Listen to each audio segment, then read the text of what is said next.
Assalamualaikum warahmatullahi wabarakatuh. Para pemirsa yang cerdas, ingin mengetahui bagaimana cara melakukan uji normalitas data pada biostatistik secara baik dan benar? Jangan lupa perhatikan video berikut ini dan subscribe, dan jangan lupa nyalakan loncengnya. Baik, kali ini kita masuk pada seri biostatistik dengan topik uji normalitas data. Nah, terkait dengan uji normalitas data, sebelum kita masuk mengenai uji normalitas data, hal yang harus diketahui pertama kali adalah know your data. Ketahui dulu jenis data penelitian Anda. Untuk kita ketahui bersama, data penelitian dapat dibagi menjadi dua, yaitu data kategorik dan data numerik. Untuk data kategorik, data-data yang masuk ke dalam data kategorik, yaitu merupakan data yang memiliki skala nominal dan ordinal, dan juga data yang memiliki skala interval dan rasio.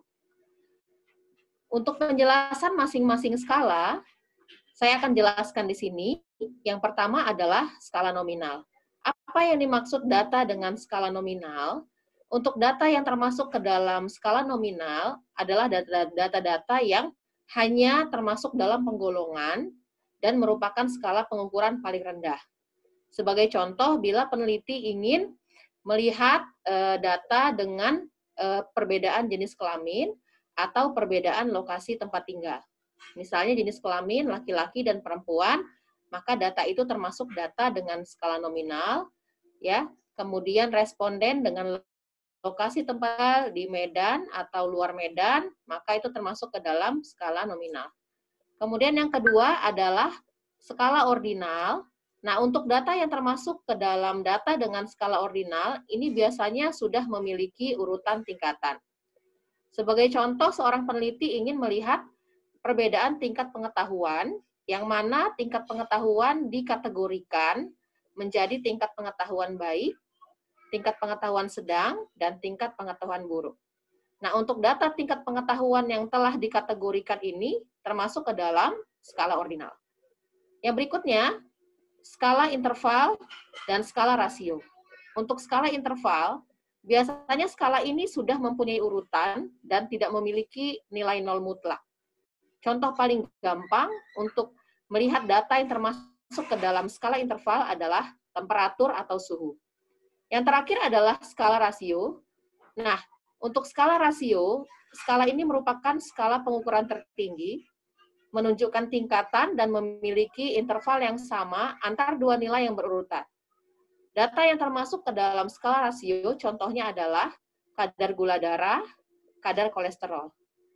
Harap diingat kembali bahwa untuk skala nominal dan skala ordinal ini termasuk ke dalam data kategori, dan skala interval dan skala rasio termasuk ke dalam data numerik. Jadi hal yang pertama harus diingat adalah ketahui dulu jenis data penelitian kita, apakah bersifat data kategori ataukah data numerik. Setelah mengetahui jenis data, maka kita masuk ke dalam variabel penelitian. Nah, variabel penelitian biasanya umumnya dibagi menjadi dua, yaitu variabel independen atau variabel bebas, dan yang kedua adalah variabel dependen atau variabel tergantung. Terkadang peneliti bingung menentukan yang manakah termasuk variabel independen atau yang manakah yang termasuk ke dalam variabel dependen. Nah, yang diingat pertama kali adalah untuk variabel independen, ini termasuk variabel bebas dan namun variabel ini mempengaruhi variabel yang lain. Sementara variabel dependen ini adalah variabel yang dipengaruhi. Kita ambil contoh, bila seorang peneliti ingin melihat hubungan kadar kolesterol dengan kejadian penyakit jantung koroner. Yang manakah di sini yang termasuk ke dalam variabel independen dan yang manakah yang termasuk ke dalam variabel dependen? Tentu saja kita dapat melihat ya secara teoritis bahwa kadar kolesterol akan mempengaruhi resiko terjadinya penyakit jantung koroner. Oke. Nah, karena kadar kolesterol ini termasuk variabel yang mempengaruhi, maka dapat kita katakan bahwa kadar kolesterol ini termasuk variabel independen. Dan penyakit jantung koroner merupakan variabel yang dipengaruhi oleh kadar kolesterol. Maka penyakit jantung koroner kita katakan merupakan variabel dependent atau variabel tergantung. Maka pastikan dalam penelitian Anda mengetahui yang mana yang termasuk ke dalam variabel independen dan yang mana yang termasuk ke dalam variabel dependent. Lalu sekarang kita masuk ke dalam inti diskusi kali ini, yaitu mengenai uji normalitas data.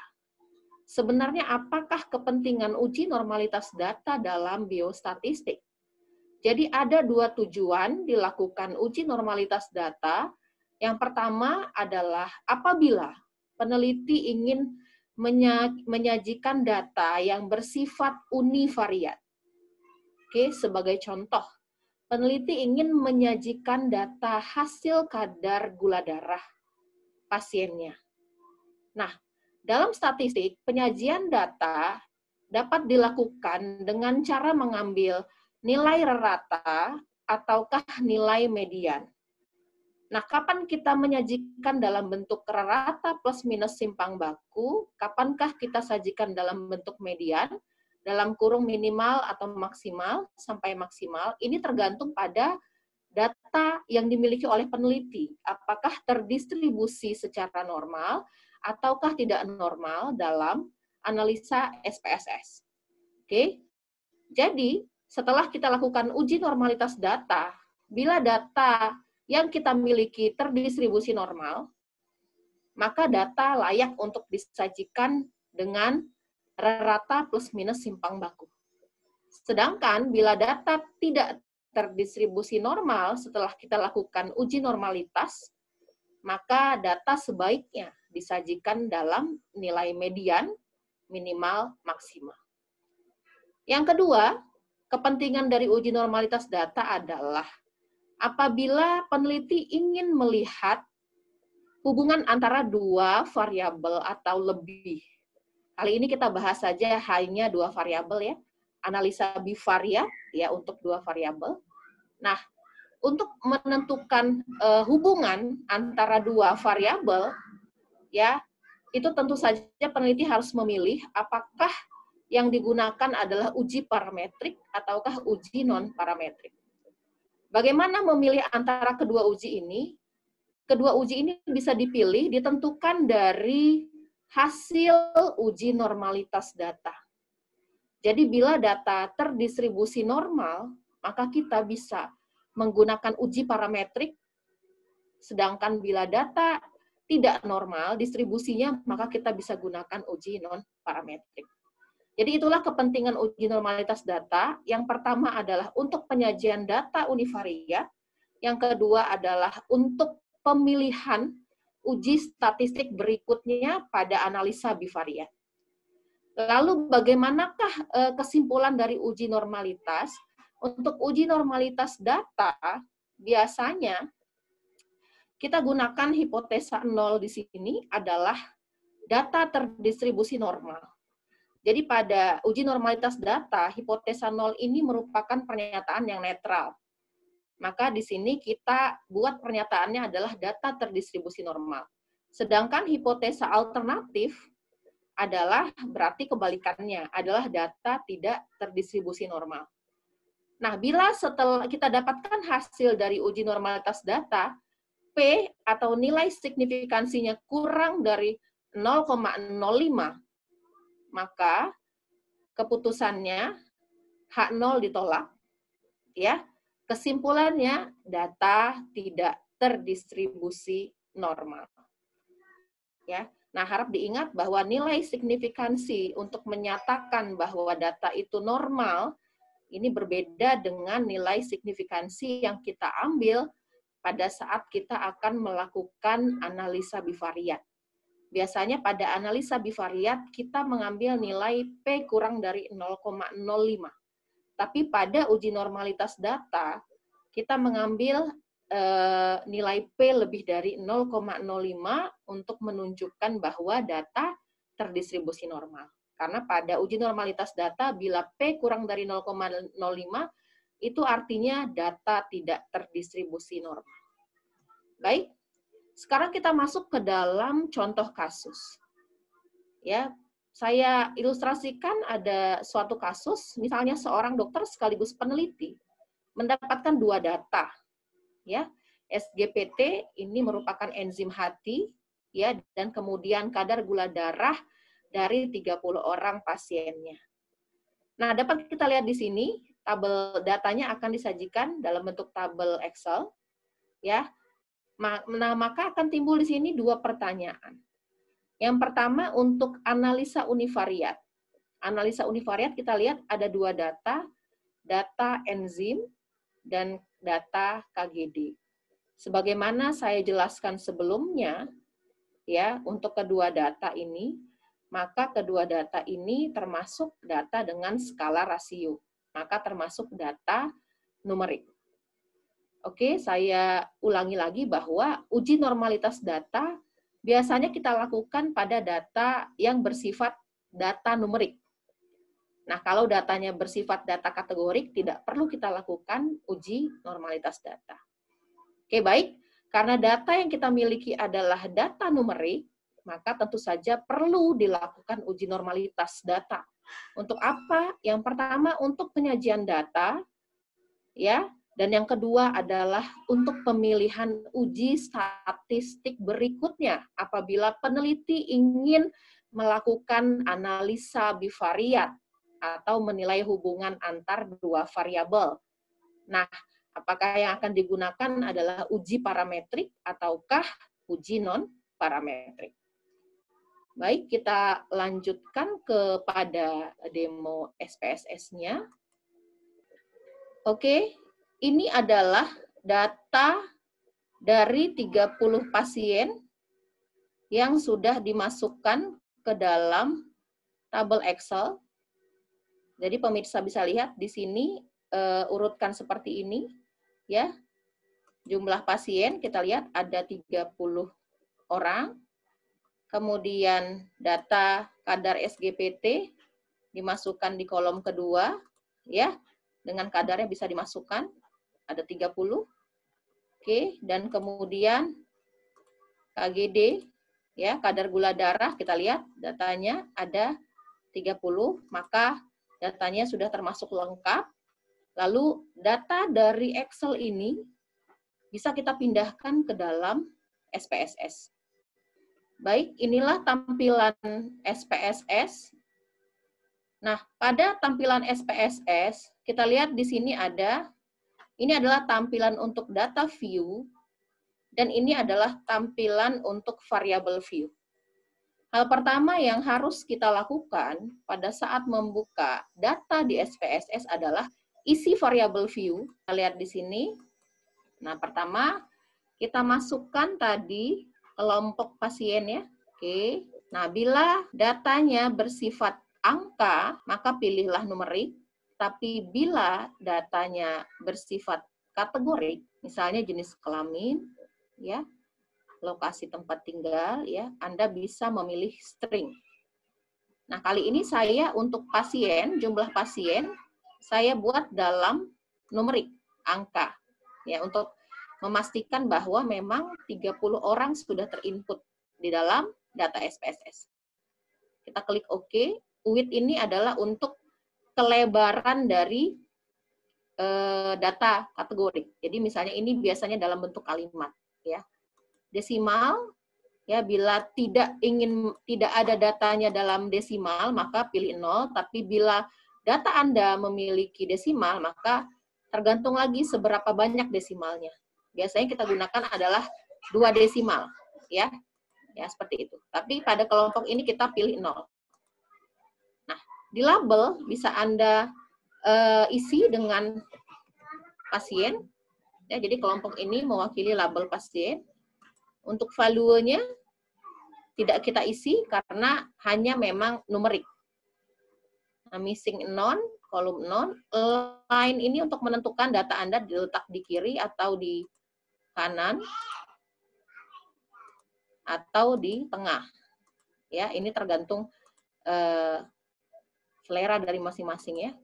Measure-nya biasanya kalau dalam numerik kita pilih scale. Oke. Kita lihat di data view. Nah, sudah berubah ya di sini kelompok. Oke.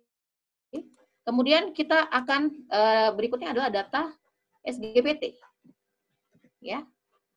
Nah, ini juga dalam numerik ya, data yang saya miliki tadi tidak memiliki desimal, maka saya bikin di sini desimalnya adalah 0.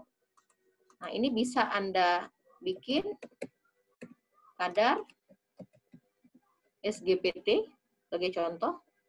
Nah, kemudian value-nya ini juga non karena data ini murni data numerik ya, tidak diubah, tidak kita kategorikan ya. Jadi value 0, non. Kemudian ini untuk keseragaman kita pilih left dan ini kita pilih scale untuk data numerik. Kita lihat di data view, ya sudah masuk ya. Kemudian berikutnya adalah terakhir adalah KGD. KGD kita masukkan di sini. Oke, pilih numerik. Kemudian kita, ya karena data saya KGD juga tidak memiliki koma, ya tidak memiliki desimal, maka saya cantumkan 0. Labelnya kita bisa buat kadar KGD ya.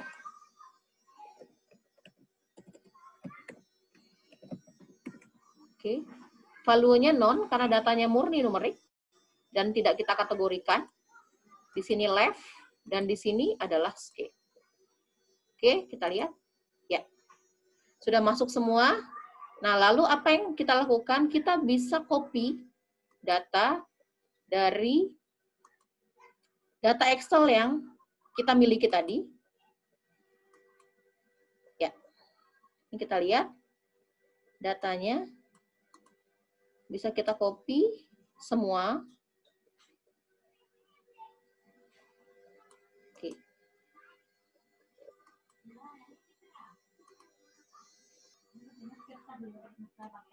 Oke, bisa kita copy sampai di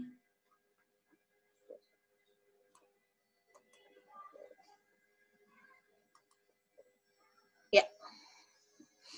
Oke, lihat. Jadi mudah ya sebenarnya, kalau sebaiknya memang dibuat dulu datanya di Excel, jadi memudahkan untuk memindahkannya ke data SPSS. Ya, ini sudah di bagian data view, kita lihat kelompoknya, ya, jadi ada 30 orang pasien. Kita lihat SGPT-nya, KGD-nya, oke, sudah masuk semua. Ya, maka kita lakukan, karena data ini adalah data numerik, maka kita lakukan uji normalitas data dengan cara sebagai berikut. Yang pertama, klik Analyze, kemudian pilih Descriptive Statistic, kemudian pilih Explore, ya. Nah, untuk datanya bisa SGPT dimasukkan, ya. KGD bisa dimasukkan. Jadi untuk data numerik, kalau Anda ingin melihat apakah data terdistribusi normal atau tidak, bisa dimasukkan semuanya ke dalam dependent list. Ya, jadi kalau ada 5 data numerik bisa langsung dimasukkan semuanya ke dalam dependent list. Kemudian apa yang kita pilih di sini plot, ya plot. Nah ini sudah otomatis ya terisi di SPSS. Deskriptifnya juga sudah terisi otomatis dan kemudian kita tinggal centang normality plot with test. Kemudian continue. Oke. Apalagi yang harus diisi hanya itu saja, ya. Kemudian ini otomatis bot terklik ya. Vector list dan label case by kosong. Kita klik. Oke.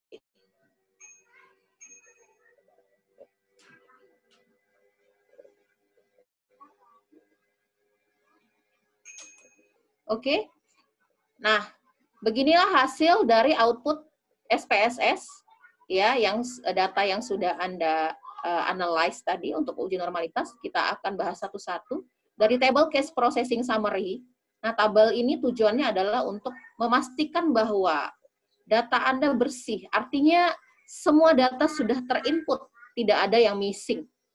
Nah, Anda lihat di sini bahwa kadar SGPT 30, KGD 30, missing 00. Ini artinya semua data sudah terinput, masuk dengan benar di data SPSS. Ya, maka kalau di case processing summary ini sudah bagus ya, sudah komplit datanya, bisa kita analisa ke bawah.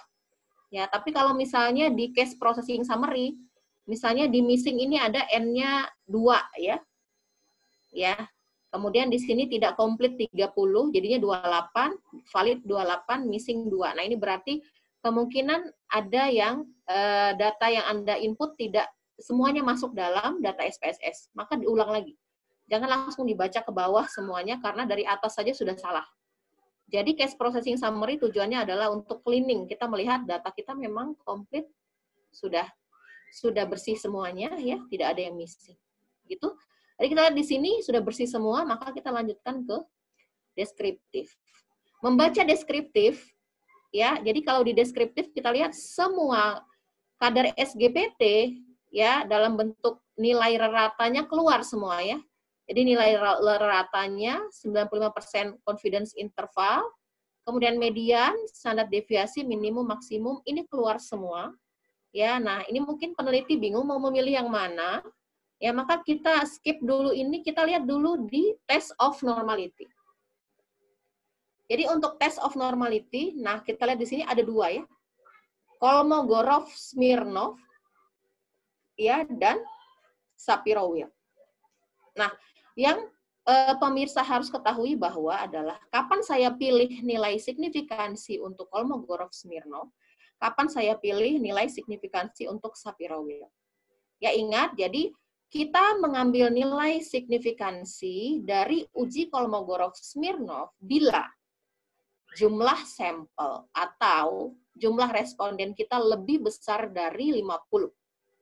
Itu syarat. Sedangkan bila jumlah responden atau jumlah sampel kita di bawah 50, maka kita ambil nilai signifikansi dari Shapiro-Wilk. Oke. Nah, karena kasus kita, jumlah pasien kita adalah 30 orang, maka kita ambil nilai signifikansi dari Shapiro-Wilk. Oke, di sini kita lihat hasilnya. Untuk kadar SGPT, nilai signifikansinya 0,013. Nah, kita balik lagi ke dalam hipotesa untuk uji normalitas.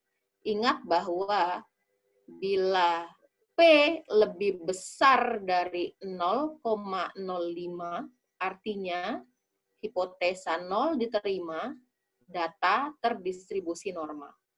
Kita lihat di sini kadar SGPT 0,013 untuk nilai signifikansi. Maka nilai P, ini artinya nilai P kurang dari 0,05. Nah, maka H0 ditolak. Artinya data tidak terdistribusi normal. Sedangkan untuk kadar KGD, kita lihat nilai signifikansinya dari uji Shapiro-Wilk adalah 0,088, ya. Nah, ini berarti P lebih besar dari 0,05. Maka keputusannya untuk kadar KGD, ya, H0 diterima, artinya data untuk KGD terdistribusi normal, data untuk SGPT tidak terdistribusi normal. Nah, maka kita balik ke tujuan awal dari uji normalitas data adalah untuk penyajian data univariat. Nah, maka untuk kadar SGPT saya sajikan dalam bentuk apa? Maka yang diambil karena data untuk SGPT tidak terdistribusi normal, maka sebaiknya sajikanlah dalam nilai median 72,5 dalam kurung nilai minimum 47 sampai 138. Sedangkan untuk KGD, karena data terdistribusi normal, maka sajikanlah dalam bentuk min, ya, rata 113,4, plus minus simpang baku, ya, simpang baku yang kita pilih di sini adalah standar deviasi 24,682. Oke, kita kembali ke slide. Ya, inilah hasil penyajian data untuk analisa univariat. Maka kadar SGPT karena data tidak terdistribusi normal berdasarkan hasil uji normalitas, maka kita ambil nilai median dalam kurung nilai minimal sampai nilai maksimal. Sedangkan untuk kadar gula darah kita sajikan dalam bentuk rata atau plus minus simpang baku 24,68 atau plus minus standar deviasi. Selesai untuk penyajian data analisa univariat. Berikutnya adalah untuk analisa bivariat. Nah, kita lihat di sini ya, ternyata ada satu data numerik yaitu SGPT yang tidak terdistribusi normal. Nah, maka uji yang kita pilih apabila ada data numerik kita yang tidak terdistribusi normal, maka kita bisa memilih uji non-parametrik dengan asumsi ada data numerik yang tidak terdistribusi normal. Oke, kita lihat. Nah, selanjutnya apakah itu uji parametrik dan apakah itu uji non-parametrik? Tentu saja penjelasan tentang kedua uji ini akan saya sampaikan pada video berikutnya. Terima kasih atas perhatiannya para pemirsa semuanya. Semoga bermanfaat. Thank you for watching this video. See you next time on the next video. Assalamualaikum warahmatullahi wabarakatuh. Jika teman-teman suka dengan video ini, jangan lupa di like, komen, dan share ke teman-teman yang lain ya. Semoga bermanfaat.